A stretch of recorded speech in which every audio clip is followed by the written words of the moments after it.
And I'd like to ask you a question that I think will illustrate this, which is, I can understand now how you apply your idea to your exact company, making instrument panels for aeroplanes. Yeah. But I can't understand how I would apply the idea to, say, a ship.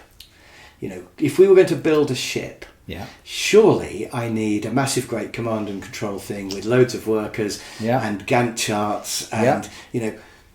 So tell me how I could break the construction of a ship down into little teams who were doing everything. Now, okay, so we don't need to tell you that. That's in the history of shipmaking. So the way you described it was exactly how they used to build ships in Glasgow. But the South Koreans didn't build them like that. They had small teams who were in charge of a compartment, and they go in and do everything. So they didn't differentiate the skills necessary in the construction of the ship. They had multi-skilled teams who go in and they do compartments. And they do the fitting, the woodwork, the metalwork, the electrical fittings, the panel fittings. And it wouldn't be one person, but it'd be a very small team. Yeah.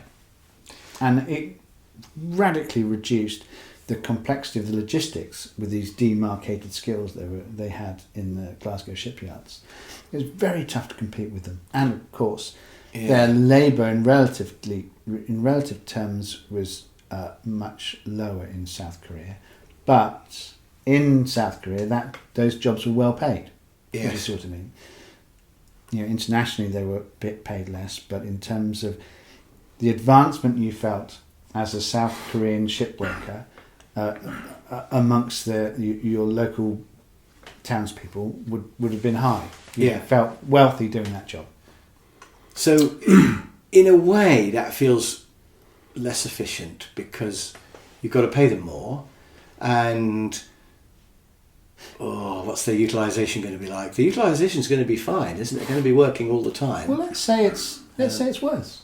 Let's say it's a little bit worse, but you haven't got the army of logisticians. No. Yeah. So. And actually, it's not going to be worse, because I remember at Westlands we would get rotor blades coming in to be inspected, and they'd come in a box, and you had to get them off the lorry, which meant you had to get a forklift truck driver. Yeah. And then you'd have to open the box, and it had screws holding it down, just 4 screws.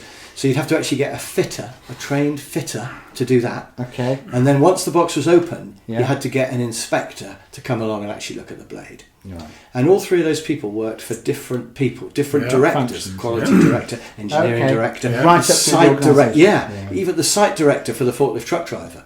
So if you couldn't get a forklift truck so busy doing something else, you could just look at the box. you'd have to go all the way up the management tree to demand somebody, because this was a rush. And the quickest you could ever do it would be probably a day. By the time you got it unloaded, got it open and got somebody to inspect it, would be a day. Yeah. Whereas clearly, if you were just one person, you could just get the box down, open it and look at it. Yeah. So just imagine. And so it was, can I ask you a question? demarcation is so terrible. Can I ask you a when question? When it gets really extreme. Chris, how long do you think that would have actually taken one person to do that job? What, to open up the blade and inspect it, and do the whole job? Probably half an hour. Okay, so there's half an hour for one person.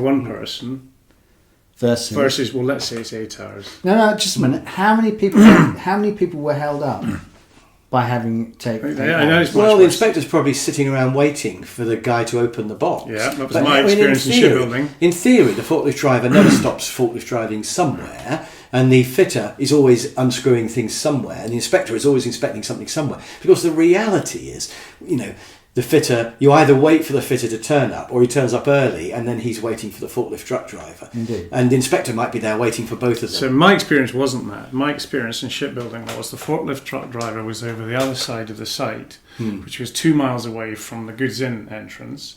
So he had to get from where he was forklift driving over there, which could take. Or he may have a queue of work before he even gets to you to do other things. The quality guy was equally working on a ship over there, and I say a Type 22, and he wanted now in a Type 23, and then he had to come over. So these were hours and hours and hours of compounding that went on just to get a very, very simple job done. Yeah. And that's what we're talking about. And that's an extreme case, because that's unions. But with the best will in the world, in any factory, as soon as you divide things down, you're waiting for designers, you're waiting for production control, and that's getting things signed off. So one person doing everything has to be more efficient. So even a ship then Well, could be built by little multifunctional teams. I'm going to say it doesn't have to be more efficient, but you can make it more efficient. If you work hard on that, you can make it more efficient. Yeah. In the same way, your business has become more efficient over the years, but it didn't happen just inevitably on the first day.